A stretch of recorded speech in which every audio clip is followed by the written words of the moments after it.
히브리서 11장 17절에서 31절까지.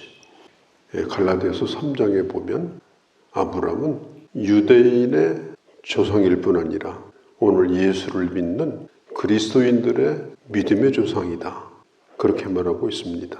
아브라함이 가진 이 믿음은 우리가 닮아야 될 믿음의 모델입니다. 사실 아브라함은 나이가 많이 들어서 부름을 받았어요. 70세가 돼서. 그러니 뭘 알겠습니까? 처음에는 연약함도 많았고 실수도 많았지만 그러나 그가 믿음이 점점점 자라납니다. 변화되어집니다. 그렇게 하고 나중에는 그야말로 온전한 자로 내놓을 만큼 그런 믿음의 아비가 된 거예요. 우리도 마찬가지입니다. 사람이 처음부터 그렇게 되는 게 아닙니다. 하나님의 오래 참으심, 일마다 때마다 순종하려고 하는 우리들의 순종, 이런 것들이 어우러져서 조금씩 자라나는 겁니다. 우리는 뒤로 물러나서 멸망에 빠지는 자가 아니다. 믿음은 더 나빠지면 안 됩니다. 더 나빠지는 것은 그건 믿음이 썩든지 죽고 있는 겁니다. 잘못된 겁니다. 점점 좋아져야 합니다. 점점 온전하여져야 합니다. 그리고 하나님은 가끔씩 우리의 믿음을 시험해 보십니다. 성경에 보면 시험이라는 말이 2번이 나와요. 야고보서에 보면 마귀의 시험이 있어요. 1장에 넘어뜨리려고 하는 시험. 영어로 말하면 템테이션입니다. 2번째는 하나님으로부터 오는 시험이 있습니다. 성경은 똑같이 시험이라고 번역을 했지만 이 시험은 테스트입니다. 왜 테스트를 합니까? 넘어뜨리려고 하는 게 아니에요. 뭘 주고 싶은데 자격이 있는지를 다시 한번 보는 거예요. 객관적인 실력을 보고 싶은 거예요. 그래서 시험거리를 주는 겁니다. 그 시험을 어떻게 잘 통과하는가 하는 것을 주님이 유심히 봐요. 우리 어디 갔든지 시험관이 있잖아요. 필기시험 볼 때도 자세하게 채점을 하고, 필기시험 볼 때도 시험관들이 얼마나 자세히 봅니까? 자세는 어떠냐, 제대로 하냐. 그렇게 해가지고 종합점수를 매겨가지고 합격도 시키고 불합격도 시키고 또 합격한 사람에게는 그만한 자격도 주고.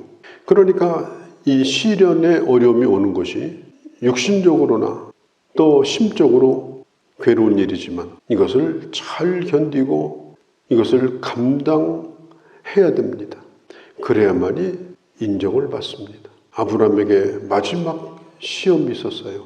그 마지막 시험은 아브라함의 인생에 있어서 그게 바로 클라이맥스입니다. 창세기 22장에 아들을 하나님 앞에 제물로 바치라는 거예요.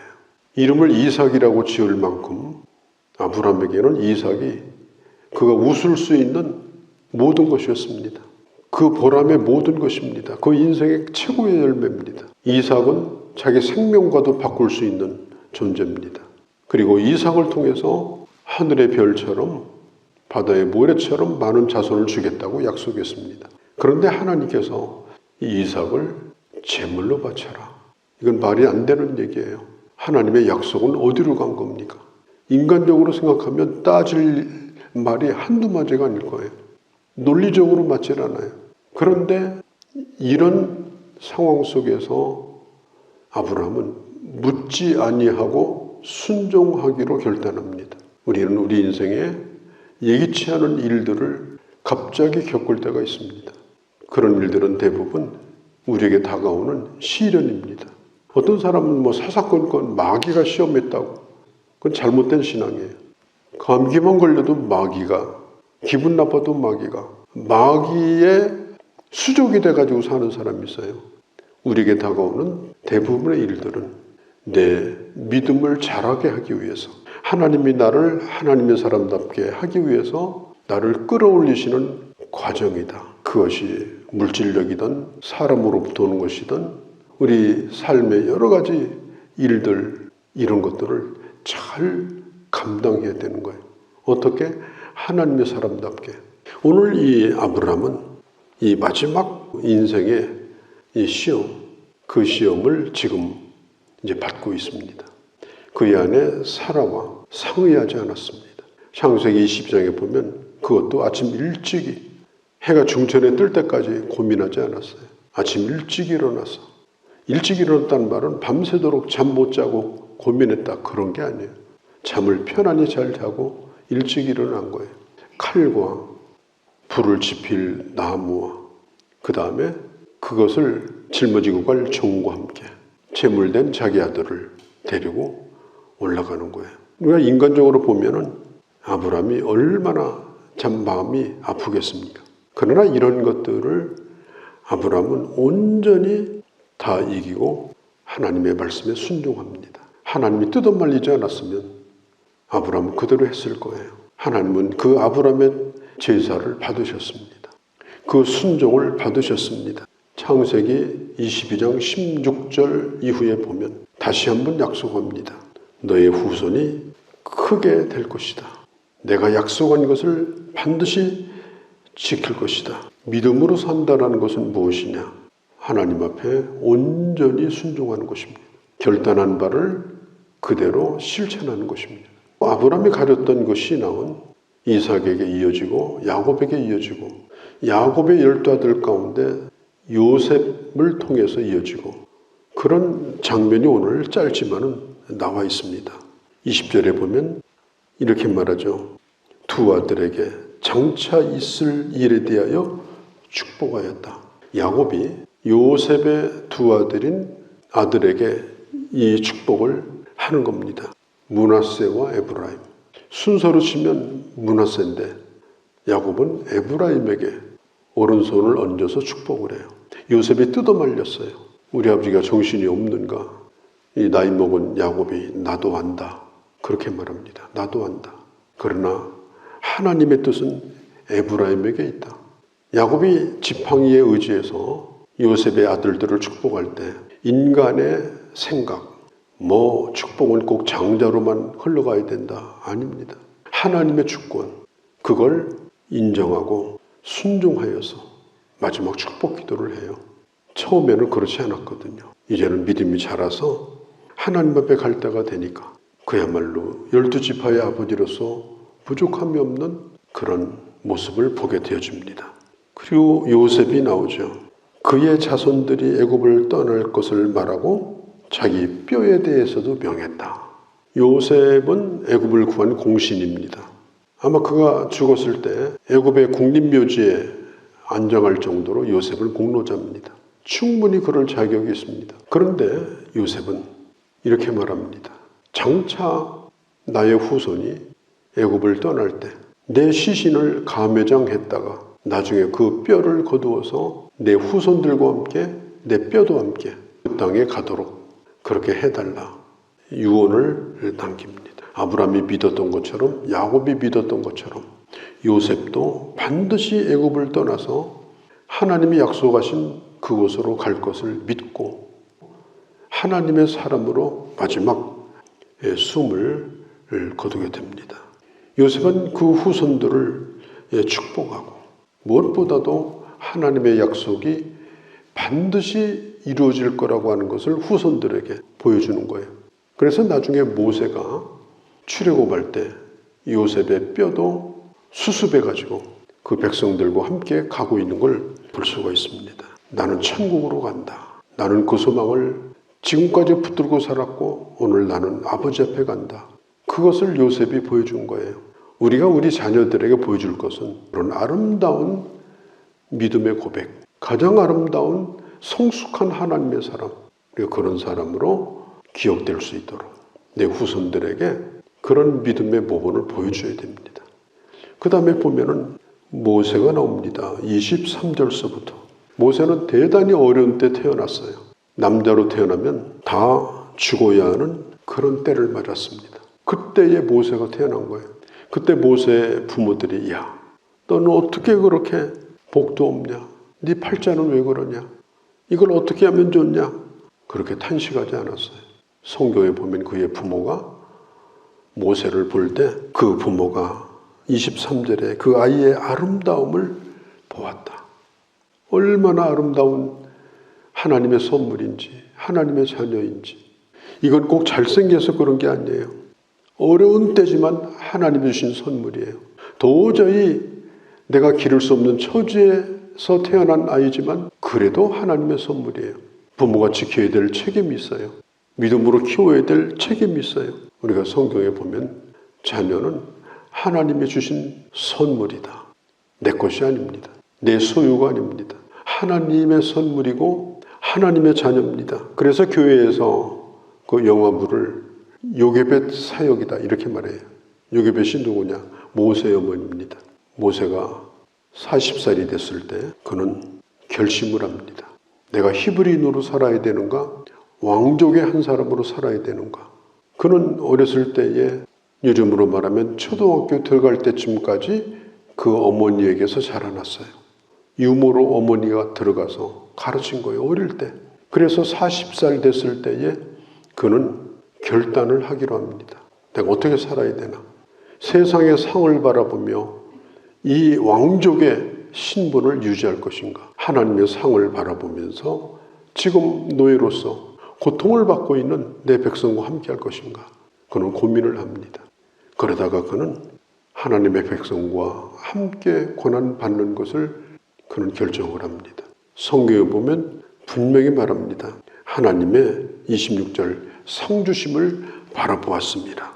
공주의 양아들로서 왕족의 한 사람으로서 어쩌면 다음에 또 바로를 꿈꿀 수 있는 그런 어마어마한 자리입니다. 그냥 마음속으로만 나 하나님의 사람이다. 잊지 않고 살겠다. 그러면 눌러앉을 수도 있는 거예요. 그런데 모세는 그 모든 걸 정말 고민하다가 통째로 다 버립니다. 믿음이라는 건 뭐냐? 일부만 버리는 것이 아니고 통째로 버리는 거예요. 그리고 뭘 선택하느냐? 상 주시는 하나님. 내 믿음의 선택에 대하여 반드시 상을 주시고 보상하시는 그 하나님. 그 하나님을 바라보는 겁니다. 오늘 성경에 보니까 하나님의 백성과 고난받는 것을 더 기뻐하였다. 그리스도를 위해서 고난받는 것을 더 큰 재물로 값진 것으로 여겼다. 그리스도를 위하여 받는 고난이라는 말은 여러 가지 해석이 있어요. 일반적인 해석은 모세가 결정하고 받았던 이 고난은 마치 그리스도의 고난과 많이 닮았다. 모세는 예수 그리스도의 모형으로 그렇게 지금 불려지고 있는 겁니다. 어떤 사람은 이 상에 대하여 거부감 있는 사람이 있습니다. 어떻게 상 바라보고 예수 믿냐? 그런 신앙은 유치한 것이다. 그러면서도 세상에서 주는 표창장 하나도 귀한 줄 알고 세상에서 주는 조그만 상 하나도 엄청난 줄 알고 그걸 귀히 여기면서도 나는 하나님의 상을 바라보지 않는다. 구원받은 것으로 감사하다. 그리고 거부감을 갖는데 우리가 예수 믿으면서 하나님의 상을 안 바라보면 뭘 바라봅니까? 하나님의 상이라고 하는 것은 반드시 물질적이고 육신적인 것만 의미하는 게 아니에요. 가장 큰 하나님의 상은 하나님이 잘했다고 말씀해 주는 겁니다. 너는 이제까지 정말 예수 잘 믿었다고. 하나님의 교회에서도 너는 훌륭한 하나님의 사람이고 모델이었다고. 그게 하나님의 상이에요. 모세는 눈에 보이는 육신적인 상을 바라봤다면 그가 왕궁에서 나올 필요가 없어요. 하나님이 나를 히브리인으로 태어났지만 왕족이 되게 하셨다. 하나님이 나를 축복하셨다. 그런 식으로 해석한다면 모세는 그 왕궁을 버리지 못했어요.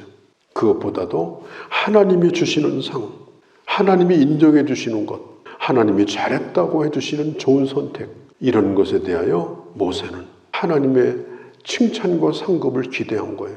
그게 없었다면 모세가 뭐 하려고 그 왕궁에서 나옵니까? 그는 광야로 나와서 이스라엘 백성들을 40년 동안 인도했는데 그가 비스가산에서 마지막 저 가나안 땅을 바라보며 숨을 그가 거둘 때에 모세는 그런 생각을 했을 거예요. 내가 40년 동안 못 당할 일을 너무너무 많이 당했지만 그렇지만 모세는 그걸 참았거든요. 끝까지 모세가 사람으로 겪은 일은 이루 말할 수 없지만 모세는 그 사람들과 따지든지 가서 한번 대보든지 단 한 번도 없었습니다. 왜 그랬을까요? 그가 하나님 앞에 갈 때 하나님 저 참 잘했죠. 그 말 한마디 하려고. 그때 제가 참 잘한 거죠. 하나님의 그 칭찬을 들으려고. 신앙생활이 뭡니까? 자존심 지키려고 합니까? 자존심 10원짜리도 안 되는 거. 그걸 누가 주워갑니까? 신앙생활은 그렇게 하면 안 됩니다. 마지막까지 참고 마지막까지 인내하고 하나님의 사람됨을 잃어버리지 않고, 그리고 하나님 앞에 갔을 때 하나님, 저 정말 잘한 거 맞죠? 잘 참았죠? 잘 순종했죠?